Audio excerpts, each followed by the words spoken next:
আমি কোনো কনফিউশন দেখি না। ধরেন প্রফেসর ইউনূস কিন্তু খুব পরিষ্কার করে একই জায়গায় স্টিল আছেন যে ডিসেম্বর টু জুন। এইখানে বিএনপির সংশয়টাকে বিএনপি স্পেসিফিক ডেডলাইন চাচ্ছে তো।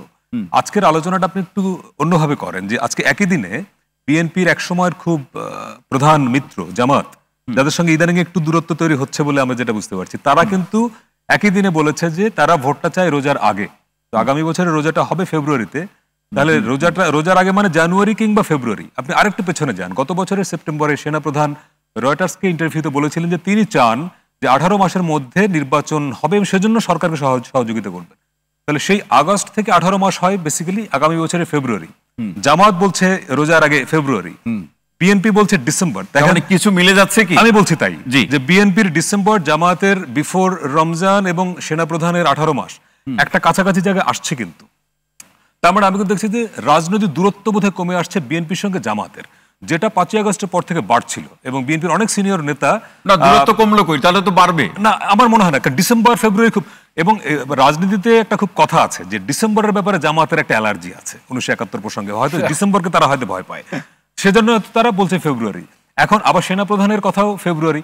আমারও ধারণা যদি সবকিছু ঠিকঠাক থাকে, অর্থাৎ আগামী 10 মাসের মধ্যে যদি মাস নিয়ে অ্যালার্জি থাকে, এরপর তো তারিখ নিয়ে অ্যালার্জি হবে যে মঙ্গলবারে কিছু করা যাবে না, আমার মনে হয় সেটা হবে না। ধরেন আমি বলছি যে রাজনৈতিক দূরত্ব হয়তো কমে আসছে। এবং আপনি আরেকটু পেছনে যান, গত রবিবার লন্ডনে বেগম জিয়ার সঙ্গে বৈঠক হয়েছে, সৌজন্য সাক্ষাৎ জামাতের আমির এবং নায়েবে আমিরে, সেখানে তারেক রহমানও ছিলেন। তারপরে এসেই জামাতের আজকের স্টেটমেন্ট এর বিচ্ছিন্ন ঘটনা না।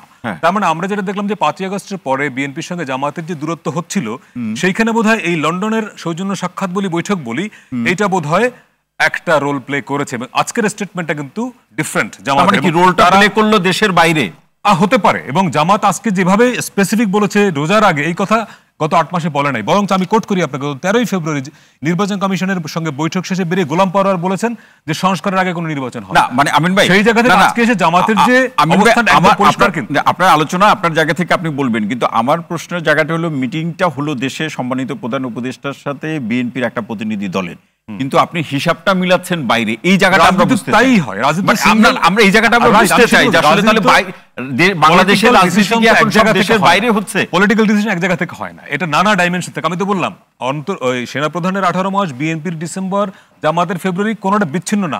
এবং একই সঙ্গে প্রফেসর ইউনূসের ডিসেম্বর টু জুন, এটা বিচ্ছিন্ন না। এবং আজকে আসিফ নজরুল তো পরিষ্কার করে বলেছেন যে জুনের পরে যাবে না। জুনের পরে না মানে ফেব্রুয়ারিতে হতে পারে, মার্চে হবে না হয়তো, কারণ মার্চ রোজার মধ্যে থাকবে। তো আমার কাছে মনে হয় যদি এর মধ্যে বড় কিছু না ঘটে, খারাপ কিছু না ঘটে, ইলেকশন হয়তো ফেব্রুয়ারির মধ্যে হবে। বাট আপনি আলোচনা শুরু করেছেন জাতীয় সংশয়। আমাকে যদি নাগরিক হিসেবে জিজ্ঞেস করেন, আমি পার্সোনালি গত 1-2 মাসে খুব আমার ঘনিষ্ঠজনদের অনেকে পার্সোনালি প্রশ্ন করেছি যে ডিসেম্বরে নির্বাচন হবে।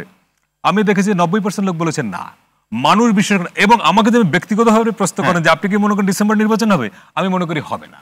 এটা আমার পারসেপশন, হবে না। এই যে হবে না, আমার যে পারসেপশনটা, একটা কারণ বলেন যে কারণে হবে না। কারণ কনফিউশন অনেক স্পেসিফিক। ধরেন এই সরকারের যে স্টেক হোল্ডার, প্রধান স্টেক হোল্ডার কে সরকারের, ধরে নেই অন্যতম প্রধান স্টেক হোল্ডার হচ্ছে যারা জুলাই অভ্যুত্থানে নেতৃত্বে ছিল, ছাত্রদের যে দল এনসিপি, আমার পাশে এনসিপি বা বৈষম্য বিরোধী ছাত্র আন্দোলন, জাতীয় নাগরিক কমিটি যারাই ছিলেন, তারা যতক্ষণ পর্যন্ত স্পেসিফিক ভাবে নির্বাচনের বিষয়ে স্টেটমেন্ট না দিবে ততক্ষণ পর্যন্ত নির্বাচন নিয়ে কনফিউশন থাকবে, এটা আমার মনে হয়।